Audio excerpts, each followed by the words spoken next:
And get yourself life insurance. Life insurance is very important.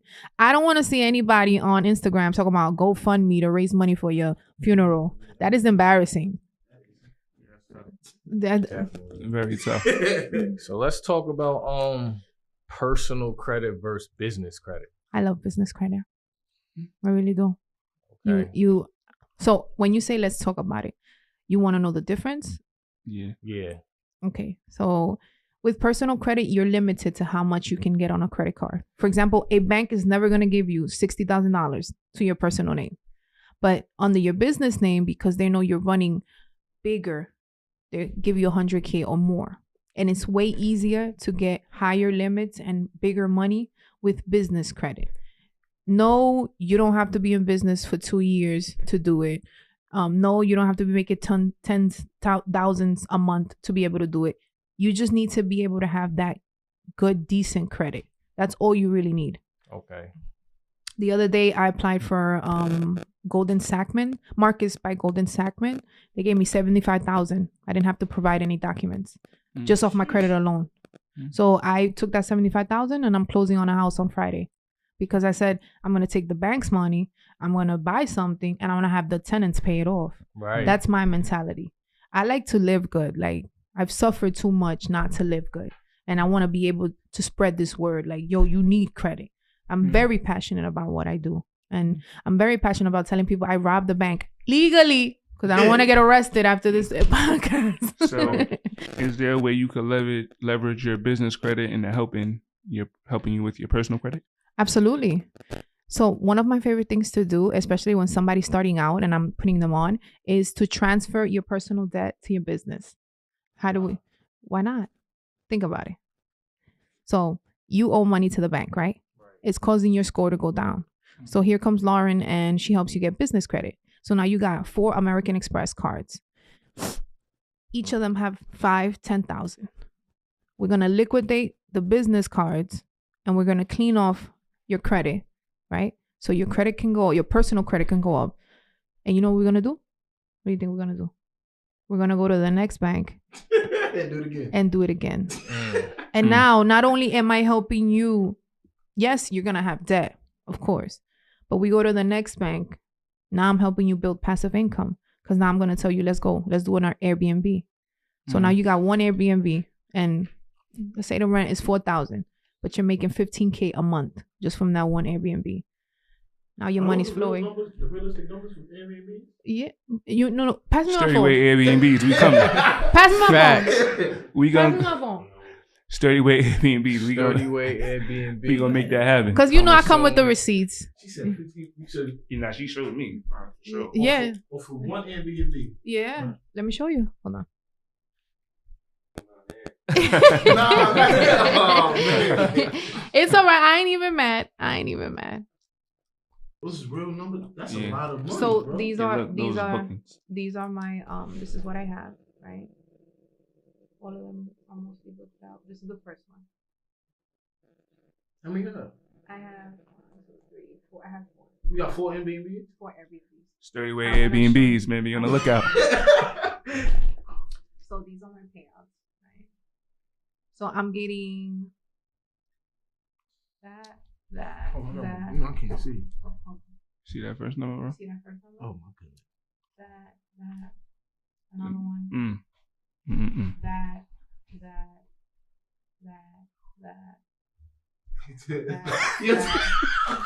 We gonna need the blueprint after this episode. So matter of fact, let's get into that. Like, so you mastered credit. You know, you started from the ground up. You learned that mine was churning. You said, hold on, let me do this, let me do that.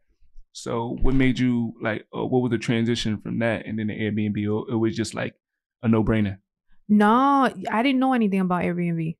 My thing was credit. But then I started hearing like, oh, you can create passive income. My main focus was I bought a property. When the pandemic hit, I bought a property.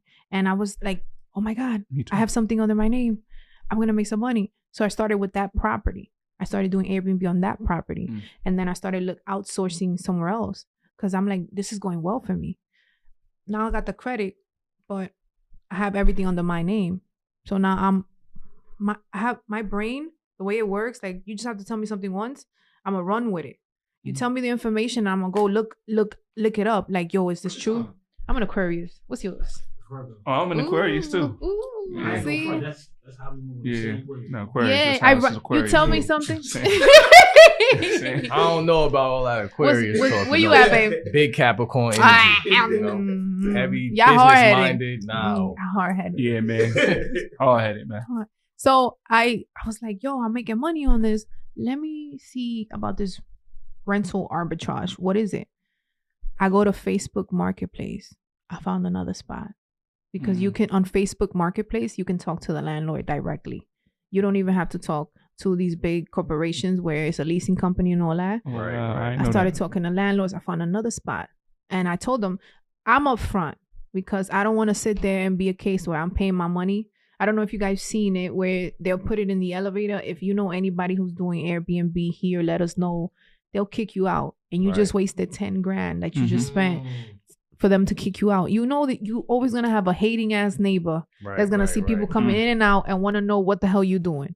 So I be upfront. I be like, look, I run a short-term rental for professionals, nurses, travel finder, verbal. Airbnb is not the only bag that you can get. Most people just stick to Airbnb, but there's other places. Furnish finder. What's the other one I like to use? The verbal, which is like Expedia. I like to use booking.com. Most people don't mention it. You can get a bag from booking.com. How could you get a bag from booking.com? So booking.com is for people who like in France, Italy, all those out of state. You're missing a lot because a lot of them don't trust Airbnb. Some of them just book through booking.com and they have perks. Booking.com gives them more perks because booking.com is not a United States company. It's internet European company. So you list your property on booking.com basically. Booking.com, okay. Verbal, Airbnb of course, but there's other spots, Furnish Finders. You just got to be careful, right? Because the same way for rental, you want to make sure you have those same rules for your Airbnb. I like short term. I like 1 through 7 days, less than 30 days. Right. Anytime you have somebody more than 30 days in your house, you're going to have to take them to court on day 31st. So I like to do 28, refresh the booking, give them an agreement if they're staying more, and then do it again. I run it like a hotel, so I don't have to have problems, and the goons don't have to show up to the property. You know what I'm saying? And that's because of squatters' right?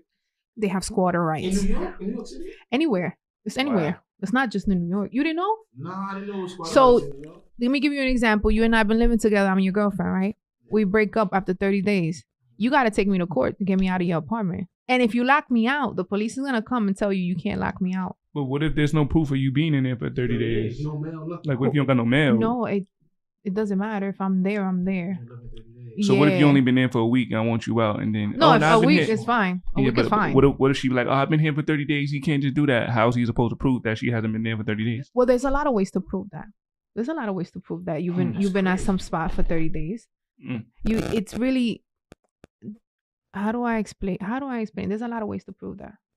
Because I'm sure whether it's not a bill, I'm sure she got a membership or something. You know what I'm saying? Yeah. So you got to be careful with people because people will do it to you. I've had tenants that I've had to evict because I'm a female and they think they're going to try me, not knowing that I'm still from the Bronx. Yeah. Boogie down.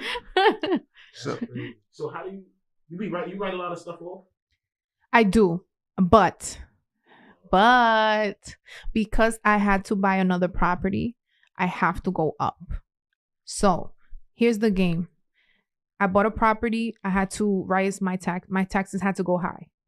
I bought a second property. My taxes have to be enough to cover my first property and my second property.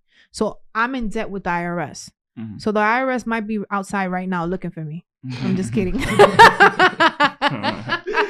I'm just messing with y'all. No, but in all seriousness, so what I'm gonna do is after I close on this house next year, zero. I didn't make $1 this year, but my other companies did because my other companies are free and clear. Yeah. Right. You. How do you think Donald Trump $750? He knows the system and he plays it well. You see all these indictment charges that he got. He gonna beat him. He got money. He gonna beat him. He had something a while ago. We was chopping it up about. Yeah. Mm-hmm. I think it was Louis Trust though. Appreciation. something like that. So let me tell you the story about Trump. Yeah. I didn't vote for him, but I like his business model. I respect him as a businessman. I don't like him like a person, like personally. Whatever he got going on, that's his business. But when it comes to business, he's like the top to follow in business. He had, I forgot which hotel it was that he asked the bank to borrow money. Yeah. He borrows money from the $3 bank. billion. The three, right. So what does he do? $3 billion. $3 billion. Yeah. So he was finishing it, but he didn't finish it on time. He put everything in a trust, including the hotel. Yep. So he turned around and told them, I don't have any money to give you, and the hotel's not finished. So the bank is like, okay, well, we need the hotel back, or whatever. He files for bankruptcy. They take him to court. They can't even get the hotel back because it was included in the trust. Yeah, they can't get the rest of the money back either. Yeah. And he's a great businessman. Like I aspire to be like him in that sense.